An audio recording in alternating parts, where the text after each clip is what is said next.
I don't know if I made a video on recovery yet. Pretty sure I've made a couple, but different people viewing the channel, different message this time. So, recovery. How important is it when it comes to building muscle mass? So, there's a process. Everybody's heard, trust the process, right? So first, you need to send the signal. And that is with the exercise that you're going to be doing, that's training that muscle group. And you're going to train it close to failure or to failure to get those bigger muscle fibers to be recruited. So after that, so first you send the signal.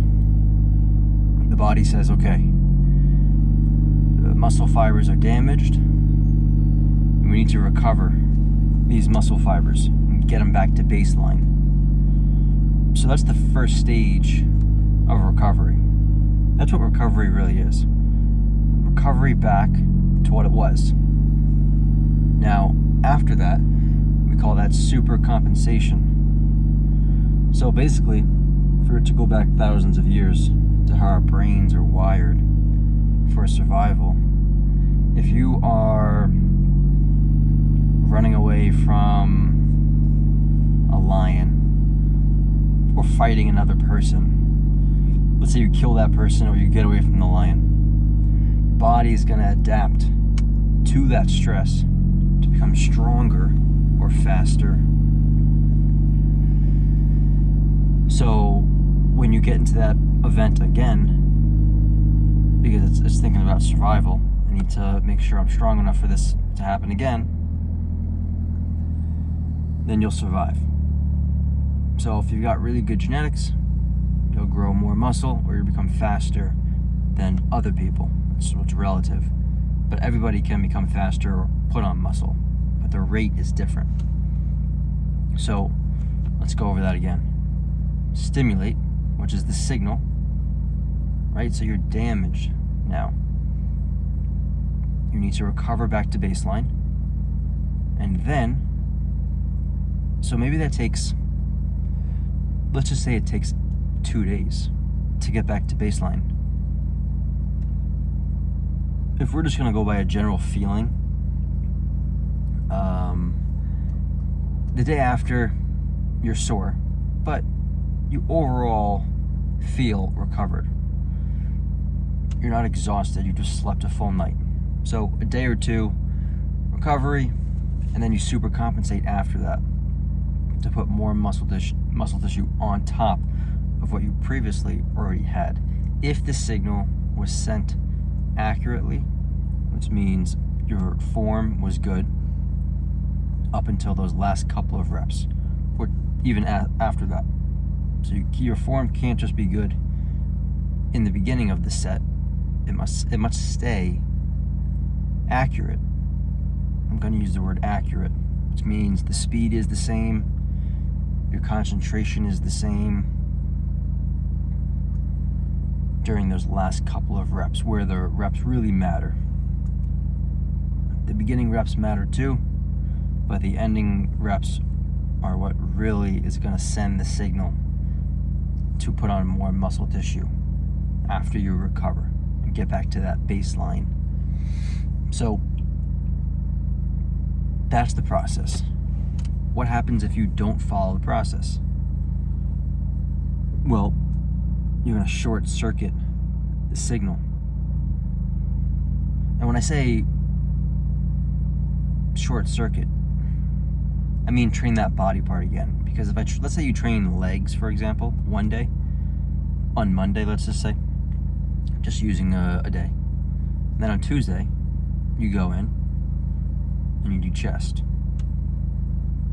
It's not like the signal is gone from your legs. It's just going to take longer for your legs to heal because you're training other body parts. But if you wanted to just grow your legs as fast as possible, maybe you would just train legs, and then you would just recover as many days as you need, and then you do legs again.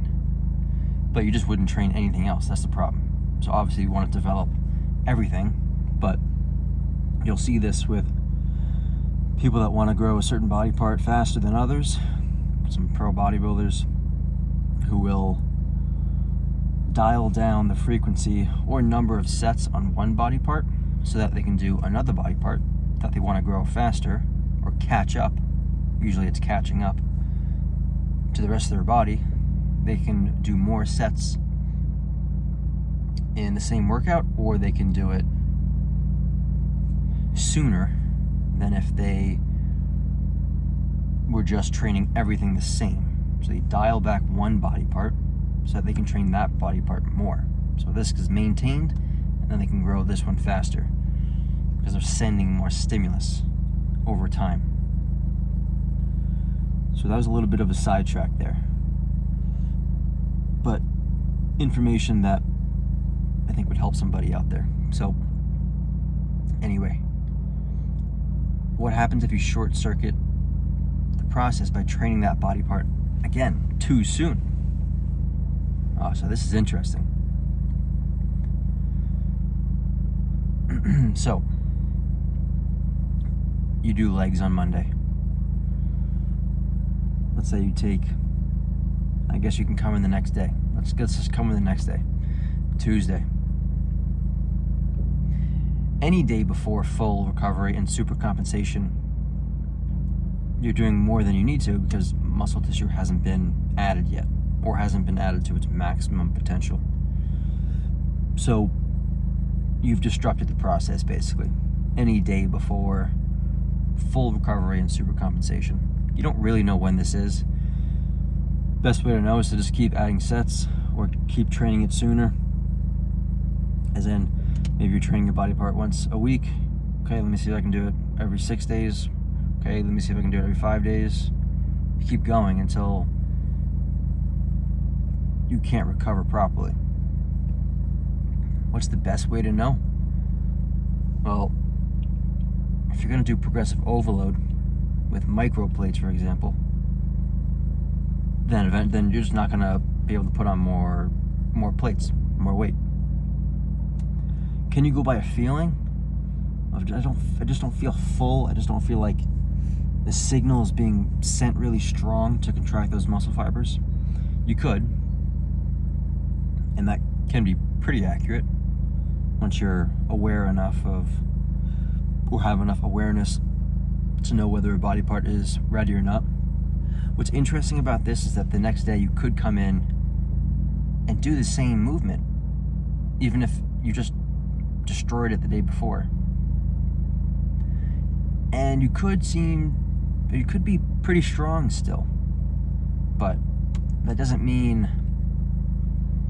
because it's almost as if, let's say you have 100% muscle fibers, it's not like you're damaging half of them and they don't even work the next day, and you can only lift half.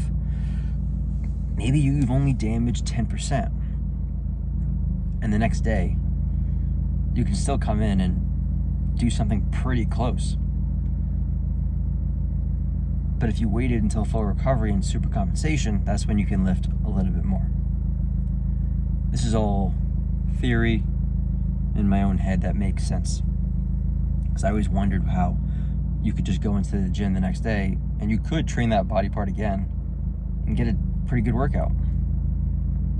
But I think it's just because you don't damage that much muscle fiber to begin with. Again, maybe it's only 10%. I don't know. So if you disrupt the process, so let's say you're recovered, you put on 50% of the muscle tissue that you were going to put on from that signal, from that workout, and then you trained again, well, you've damaged the fibers again. So you missed out on that 50% extra if you were to just rest. Maybe it was only going to take another day, 2 days, I don't know. But, so that means you would short circuit it, damage the fibers again. You're in a deficit. You have to get back to baseline again, recovery, and then you put extra muscle tissue on top. If the signal was sent accurately, which means your form was good in the beginning of your set to the very last rep. You could argue that very last rep is the most important. And to me, that it makes sense. It feels like it makes sense when you're doing the exercise. All right, every rep you get closer to failure, the more muscle fibers you're recruiting. Makes sense to me. So, because the body's only going to use as much as it needs. Even if you're just pulling it, let's say, on a pull down as fast as you can, but you're really not in a true max effort scenario, like a last rep on the pull down failure set. Pull it down as fast as you want with 10 reps in reserve.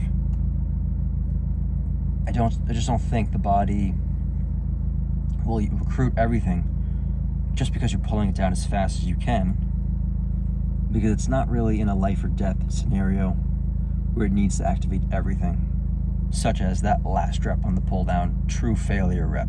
The bar is barely moving. So, or it comes to a halt. You know what I mean? You get the point. So, how do you know when you can train that body part again?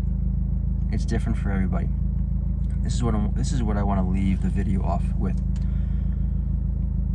The most simple, fastest, effective way would be to start off with something general once a week for training that body part, and then you can dial it up by training it sooner. I like the idea of training because at some point you've done enough sets. Any more is overkill. So once the signal has been sent,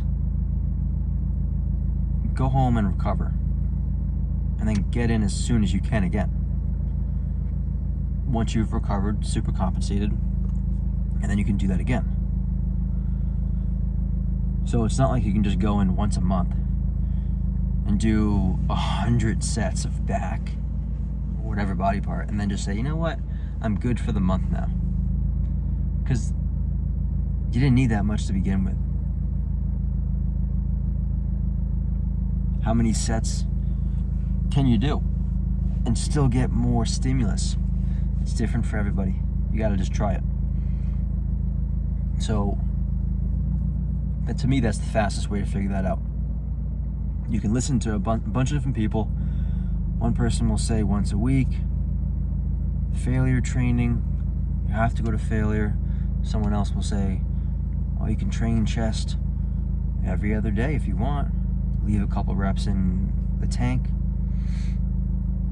And that's the best way. But you got to go with your brain. What makes sense first? My style of training makes sense to me. It gives me a purpose of going in there and confidence that what I'm doing will add muscle tissue over time. That's for me. If you like the reps in reserve thing, try it. And if it doesn't make sense to you, go to failure training. If it makes sense to you, then do it. To me, the last couple of reps is where the muscle growth is really getting stimulated. Once the bar starts to slow down, so if you're only doing a set of 5, then maybe every rep is recruiting those bigger fibers.